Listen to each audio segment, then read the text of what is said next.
నమస్తే అండి, welcome to Suman TV. నేను వెళ్ళి చక్రధర్. ఎస్ఐపిస్లో మనం అధిక లాభం తీసుకోవడం ఎట్లా? ఇప్పుడు చూడండి, చాలామంది ఎస్ఐపిస్ ఇవాళ వచ్చే పాపులర్ అయినాయి, అందరికీ తెలుసు.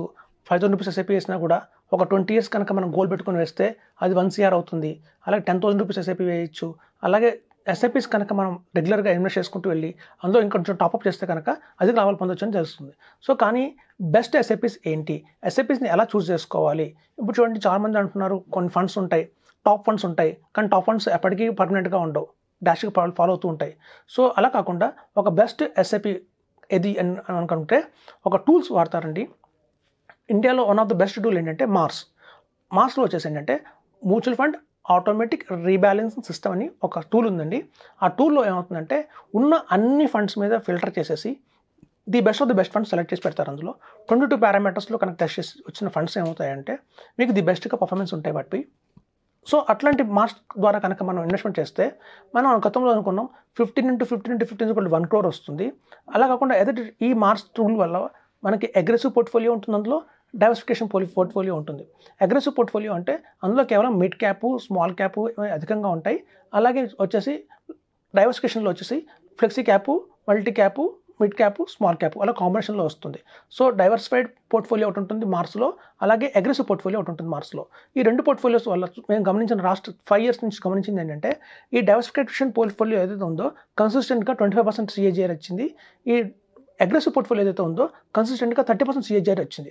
సో చూడండి, ఇట్లాంటి ఫండ్స్లో కనుక మనం ఎస్ఐపి చేసుకుంటూ వెళ్తే ఆటోమేటిక్గా మనకి ఒక ఎండ్ ఆఫ్ ద మన గోల్ రీచ్ అయ్యే టైంకల్లా ఇన్స్టెడ్ ఆఫ్ 1 crore 3 crores తీసుకోవచ్చని చెప్తున్నాను. ఇప్పుడు చూడండి, ఫండ్స్లో కూడా మనకి చాలా కంపెనీస్ వస్తున్నాయి. ఇవాళ రేపు కొత్త కంపెనీస్ వస్తున్నాయి. ఎడల్వైజ్ కావచ్చు, అలాగే మనకి వచ్చేసి ఇప్పుడు శామ్స్కో కావచ్చు, అలాగే ఎడల్వైజ్ కావచ్చు, HSBC కావచ్చు, ఇట్లాంటివన్నీ ఒక టాప్ పర్ఫార్మింగ్ మ్యూచువల్ ఫండ్స్గా రేపొద్దున ఫ్యూచర్లో వస్తున్నాయి. ఇప్పుడు చూడండి, ఎవ్రీ 5 yearsకి ఈ మ్యూచువల్ ఫండ్స్ అనేది మారిపోతుంటాయి. టాప్ 5 మారిపోతూ ఉంటాయి, బెస్ట్ ఫండ్స్ మారిపోతుంటాయి, బెస్ట్ ఫండ్ హౌసెస్ మారిపోతూ ఉంటాయి. ఇప్పుడు 2026 నుంచి 2030లో తీసుకుంటే మాత్రం మనకి అందులో ఆ 2026 నుంచి 30 ఆ టైం ఫ్రేమ్లో బెస్ట్గా పర్ఫామ్ చేసేవి ఏవి అంటే మేబీ బంధన్ కావచ్చు, వైట్ అవుట్ కావచ్చు, ఎన్జే కావచ్చు. ఎన్జే వాళ్ళది యాక్చువల్గా చాలామంది తెలుసు, ఎన్జే మ్యూచువల్ ఫండ్ హౌస్ చాలా పెద్ద డిస్ట్రిబ్యూటర్స్, ఇండియాలో లార్జెస్ట్ డిస్ట్రిబ్యూటర్ హౌస్. వాళ్ళ పిఎంఎస్ కూడా చాలా బాగుంటుందని చాలా డిస్కస్ చేసుకుందాం, ఎన్జే పిఎంఎస్.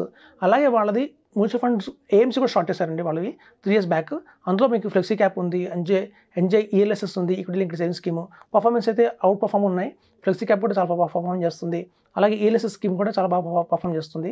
ట్యాక్స్ సేవింగ్ ఫండ్లో ట్యాక్స్ సేవర్స్లో ఎవరైతే నా క్లయింట్స్ ఇన్వెస్ట్ చేశారో 1 year బ్యాక్ వాళ్ళకి ఎక్స్ట్రాడినరీ రిటర్న్స్ అయితే ఎన్జే ఈఎల్ఎస్ఎస్లో వచ్చాయి. సో రేపొద్దున రాబోయే రోజుల్లో ఈవెన్ ఎన్జే కూడా వన్ ఆఫ్ ద టాప్ 5లో వెళ్ళిపోవచ్చు. సో ఇప్పుడు చూడండి, ఒక్కొక్క ఫండ్ హౌసెస్కి ఎలా 26 to 30లో అలా ఉంటాయి, 30 నుంచి 35లో అలా ఉంటాయి. మనం ఎంట్రీ పాయింట్లో మనం తీసుకుంటాం టాప్ 5 అని చెప్పి, కానీ మన ఎగ్జిట్ పాయింట్కి మనం వెళ్ళేటప్పుడు అంటే ఎప్పుడైతే మనం గోల్ రీచ్ అవుతామో ఆ టైంలో అలాంటి ఫండ్ హౌసెస్ ఏవి అని ఇప్పుడు చెప్పడం కష్టం. కాబట్టి ఏంటంటే ఎప్పుడు కూడా ఫండ్స్ మార్చుకుంటూ ఉండాలి, ఒకటే ఫండ్లో కంటిన్యూ చేయకూడదు. ఎవ్రీ 3 yearsకి 5 yearsకి పర్ఫార్మెన్స్ బాగుండకపోతే మనం అనుకుంటాం మనం ట్యాక్స్ కట్టాల్సి వస్తుంది కదా 10% అని. 10% ట్యాక్స్ కట్టాల్సి వచ్చినా పర్లేదండి, కాంపౌండ్ ఇంట్రెస్ట్లో మీకు కనుక రిటర్న్ ఎక్కువ వస్తుంది అంటే మాత్రం మనం మారిపోవడానికి ఈజీగా మారిపోవచ్చు. సో ఒకటే ఫండ్లో పట్టుకొని మనం 15 years కనుక కంటిన్యూ అయితే కనుక మనం 30% CAGRలో మొదలుపెట్టిన ఫండ్ 8%కి 9% కూడా పడిపోయే అవకాశం ఉంది. సో మేము గతంలో 20 years నుంచి ఈ ఫీల్డ్లో ఉన్నాం కాబట్టి మేము చూస్తున్నాం అట్లాంటి ఫండ్స్ పర్ఫార్మెన్స్ ఎలా ఉంటుందో. ఎప్పుడు కూడా ఒకటే ఫండ్ హౌస్, ఒకటే ఫండ్ కన్సిస్టెంట్గా ఎక్కడ లేదు, మారుతూ ఉన్నాయి. సో మనం మార్స్లో ఏంటంటే mutual fund automatic rebalance system ఈ టూల్ వాడటం వల్ల ఏమవుతుంటే అందులో బెస్ట్ ఆఫ్ బెస్ట్ 5 funds వస్తాయి. చూడండి, మేము సర్వే చేసాం. ఎవరైతే కనుక 10 funds 15 fundsలో ఎస్ఐపి చేసుకుంటూ వెళ్తున్నారో వాళ్ళకంటే కూడా ఎవరైతే కేవలం 5 fundsలోనే ఎస్ఐపి చేసుకుంటూ వెళ్తున్నారో రిటర్న్స్ అధికంగా వచ్చాయి. సో అలా అధికంగా రిటర్న్స్ ఎందుకు వచ్చాయంటే వాళ్ళు ఓన్లీ 5 fundsనే చూస్ చేసుకున్నారు, అది కూడా బెస్ట్ ఆఫ్ ద బెస్ట్ 5 fundsని చూస్ చేసుకున్నారు. ఎప్పుడైతే మార్కెట్ ఫాల్ అయిందో ఆ టైంలో ఆ 5 fundsలోనే కావాలంటే మీరు కొంచెం టాప్అప్ చేయండి, సరిపోతుంది. ఎక్స్ట్రాడినరీ రిటర్న్స్ అయితే మీరు చూడొచ్చు. మీ గోల్ కనుక కేవలం 1 crore 2 crores అయితే కనుక ఎలాంటి ఎస్ఐపి వేసినా పర్వాలేదండి. ఎందుకంటే ఎనీ ఫండ్స్ ఇండియాలో ఉన్న ఈ బుల్ రన్లో చూస్తే మీకు ఎనీ ఫండ్స్ మీకు మంచి రిటర్న్స్ ఇస్తాయి, కానీ ఎక్స్ట్రాడినరీ రిటర్న్స్ అవ్వాలి అంటే మాత్రం బెస్ట్ ఫండ్స్ తీసుకోవాలి.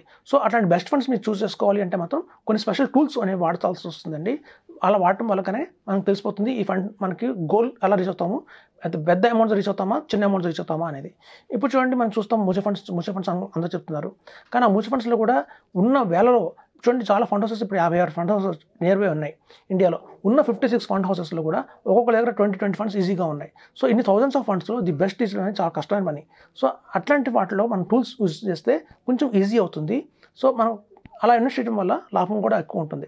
ఇప్పుడు చూడండి, నేను గతంలో చెప్పాను, ఒక పర్టికులర్ కమ్యూనిటీ వాళ్ళు ఉన్నారు, పటేల్ కమ్యూనిటీ వాళ్ళు ఎప్పుడు ఇండెక్స్ ఫండ్స్లో ఇన్వెస్ట్మెంట్ చేయరు, అలాగే స్మాల్ క్యాప్లో ఇన్వెస్ట్మెంట్ చేయరు, థీమాటిక్లో ఇన్వెస్ట్మెంట్ చేయరు. పర్టికులర్గా ఒక సాలిడ్గా రిస్క్ లేని ఫండ్స్ ఏవైతే చూస్ చేసుకొని అందులో కూడా అది బెస్ట్ ఫండ్స్ ఏవైతే సెలెక్ట్ చేసుకుంటే మాత్రం రిటర్న్స్ అనేవి వాళ్ళు ప్రూవ్ చేసి చూపించారు. అలా కనుక ఎవరైతే మ్యూచువల్ ఫండ్స్ ఇన్వెస్ట్ చేస్తారో గణనీయంగా లాభాలు ఎక్కువ పొందుతారని చెప్పి. సో కాబట్టి ఏంటంటే ఎప్పుడైనా చూడండి, ఒక టూల్ వాడాలి, బెస్ట్ టూల్స్ వాడాలి. అలా వాడటం వల్ల ఆర్డినరీ రిటర్న్స్ కంటే కూడా ఎక్స్ట్రాడినరీ రిటర్న్స్ తీసుకోవడానికి అవకాశం ఉంది. సో అట్లాగే చూడండి, నేను ఎప్పుడు చెప్తూనే ఉంటాను, మ్యూచువల్ ఫండ్స్లో మన ఇన్వెస్ట్మెంట్ వచ్చి కంపల్సరీగా నాన్ డిమాట్ అయి ఉండాలి. నాన్ డిమాట్లో తీసుకోవడం వల్ల లాభం ఏంటంటే, మనం చూడండి చాలామంది ఈ మధ్య యాప్స్లో ఓపెన్ చేస్తున్నారు, అది డిమాట్లో ఓపెన్ చేసేస్తున్నారు. సో డిమాట్లో మనకు తెలియకుండానే పిఓఏ ఇస్తాం, అంటే పవర్ ఆఫ్ అటార్నీ ఇస్తున్నాం. అంటే పవర్ ఆఫ్ అటార్నీ అంటే మనం ఉన్న హక్కు మొత్తం వాళ్ళకి చేతులు పెడుతున్నాం. చూడండి, షేర్స్లో మీరు డిమాట్ ఓపెన్ చేయొచ్చు, అలాగే మీకు పిఎంఎస్లో డిమాట్ అకౌంట్ ఓపెన్ చేయొచ్చు. ఎందుకంటే మన బదులు వాళ్ళు షేర్స్ సెలెక్ట్ చేస్తారు కాబట్టి, మన బదులు ఒక ఎక్స్పర్ట్స్ షేర్స్ కొనటం అమ్మటం చేస్తారు కాబట్టి మనం పిఓఏ ఇచ్చినా తప్పు లేదు. కానీ మ్యూచువల్ ఫండ్స్లో ఎందుకు మనం పిఓఏ ఇవ్వాలి? పిఓఏ ఇస్తే ప్రాబ్లం ఏంటంటే, మన పిలక వాళ్ళ చేతిలో ఉన్నట్టు అంటారు. అంటే చూడండి, ఒక సామెత ఉంటుంది, నీ పిలక వాళ్ళ చేతిలో ఉంది అని. అంటే మీరు రేపొద్దున ఫ్యూచర్లో అమ్మాలి అంటే పర్టికులర్గా వాళ్ళ దగ్గరికి వెళ్ళి అమ్మాలి, ఇంకొక చేత ఇంకో చోట అమ్మడం లేదు. అదే ఫోన్ నెంబర్ ఉంటే మాత్రం అక్రాస్ ఇండియాలో మీరు ఎక్కడైనా అమ్ముకోవచ్చు. ఇప్పుడు చాలామంది నాకు కాల్ చేస్తున్నారు, మేము ఒక యాప్లో కొన్నామండి, దాన్ని ఎలా మేము సెల్ చేసుకోవాలో మాకు అర్థం కావట్లేదు, హెల్ప్ చేయండి అంటున్నాం. సో మేము కూడా హెల్ప్ చేయని పరిస్థితుల్లో ఉన్నాం. ఇప్పుడు చూడండి, 2022లో నాకు బాగా గుర్తు, ఒక కరోనా టైంలో ఒక ఆయన ఎక్స్పైర్ అయ్యారు. వాళ్ళ మిస్సెస్ పట్టుకొచ్చింది, ఇంత పెద్ద డైరీ పట్టుకొచ్చింది. అందులో చాలా ఫండ్ హౌస్ ఉన్నాయి. నిప్పాన్ ఫండ్ ఉంది, అలాగే కొటక్ మనకి ఎమర్జింగ్ ఈక్విటీ ఫండ్ ఒకటి ఉంది, టాటా వాళ్ళ ఫండ్ ఉంది, చాలా ఫండ్స్ ఉన్నాయి. కానీ వాటన్నిటికీ కూడా డిమాట్ ఫోలియో నెంబర్ లేదు. ఫండ్స్ ఉన్నాయి, ఎంత అమౌంట్ పెట్టారో ఉంది. ఆ మొత్తం అమౌంట్ చూస్తే దగ్గర 10 లక్షల దాకా ఉంది. ఇవాళ మార్కెట్ వాల్యూలో చూస్తే అది దగ్గర 18 లక్షల దాకా అయి ఉంటుంది. కానీ తీసుకోవాలి అని ఆ ఫండ్ హౌస్కి వెళ్ళి వాళ్ళ పేరు చెప్పినా, వాళ్ళ పాన్ నెంబర్ ఇచ్చినా, వాళ్ళ మొబైల్ నెంబర్ ఇచ్చినా రావట్లా. ఎందుకంటే డిమాట్లో ఉన్నాయి. డిమాట్లో ఉండటం వల్ల నా ప్రాబ్లం ఏంటంటే, అది ఎవరు కూడా దాన్ని తీయలేరు అనమాట, తెలుసుకోలేరు. ఏ ఫండ్ ఉంది, ఎంత ఫండ్ ఉంది, ఎంత వాల్యూ ఉంది, దానివల్ల ఏమవుతుంటే నామినీ కూడా చాలా ఇబ్బంది పడుతున్నారు దాన్ని తీసుకోవడం. సో కాబట్టి ఎలాంటి డిమాట్ అకౌంట్లో కూడా ఓపెన్ చేసినప్పుడు తెలియట్లా. సో అట్లాంటి పరిస్థితుల్లో ఏమవుతుందంటే అండి, కాబట్టి మనం చెప్పేది ఏంటంటే, ఎప్పుడు కూడా ఫోలియో నెంబర్ అనేది మోస్ట్ అండ్ షుడ్గా ఉండాలి. ఫోలియో నెంబర్ ఉంటేనే మీకు లాభం అధికంగా ఉంటుంది. ఎక్కడైనా సరే ఎవరైనా హెల్ప్ చేస్తారు. ఇప్పుడు మాకు ఫోన్ చేస్తారు, సార్ మీరు గైడ్ చేయండి అంటాను. సో నేను చెప్తాను, మీ దగ్గరలో ఉన్న ఎవరికైనా బాగా టెక్నాలజీ తెలిసిన వాళ్ళని, మీ బంధువులను కావచ్చు, మీ ఫ్రెండ్స్ని కావచ్చు, వెళ్ళి అడగండి, వాళ్ళు మీకు హెల్ప్ చేసి పెడతారని చెప్తే, వాళ్ళు ఏమంటున్నారంటే, నా దగ్గర 20 lakhs ఉన్నాయని నా ఫ్రెండ్కి తెలిస్తే వెంటనే 10 లక్షలు అప్పు అడుగుతాడు, మరి అతను 10 లక్షలు అప్పు ఇచ్చానంటే మళ్ళీ తిరిగి రావు సార్, అందుకే నాకు అర్థం కావట్లేదు, మేము సహాయం అడుగుతున్నాను అంటున్నారు. సార్ ఇప్పుడు మేమేమో జీరోదాలో ఎలా ఉందో వాళ్ళు జీరోదా ద్వారా కొన్నారు. సో జీరోదాలో కొన్న పని మేము చూడలేము, ఎందుకంటే మాకు తెలియదు ఎంత కొన్నారు, ఎంత వాల్యూ కొన్నారు, దాన్ని ఎలా అమ్మాలి కూడా ఆ యాప్ మీద కంట్రోల్స్ మాకు ఉండవు. కాబట్టి నేను చెప్తామంటే, మీకు ఓకే, నాకు ఎవరైనా తెలిసిన ఫ్రెండ్ ఉంటే ఎవరైతే జీరోదా వాడుతున్నారో వాళ్ళకి నెంబర్ ఇస్తాను, వాళ్ళని అడగండి ఎలా అమ్మాలో అని చెప్తున్నాం. సో ఇంత పరిస్థితి ఎందుకు వచ్చింది అంటే, ఫోన్ నెంబర్ లేకపోవడం వల్ల వచ్చింది. ఫోన్ నెంబర్ కనుక ఉంటే కనుక ఇట్లాంటి ప్రాబ్లమ్స్ రాకుండా ఎట్లాంటి పరిస్థితుల్లో అయినా మీరు ఎవరి ద్వారా అయినా అమ్మేయడం ఈజీగా ఉంటుంది. ఆల్ ఓవర్ ఇండియాలో ఎక్కడైనా అమ్మవచ్చు. సో కాబట్టి బెస్ట్ ఫండ్స్ తీసుకోండి. బెస్ట్ ఫండ్స్ వల్ల వచ్చే లాభం ఏంటంటే, ఒక ఆర్డినరీ ఎస్ఐపికి మనం అనుకుంటున్నాం, ఎక్స్ట్రార్డినరీ ఎస్ఐపికి డిఫరెన్స్ ఏంటంటే టూల్స్ చాలా కీ పేరు రోల్ చేస్తాయి.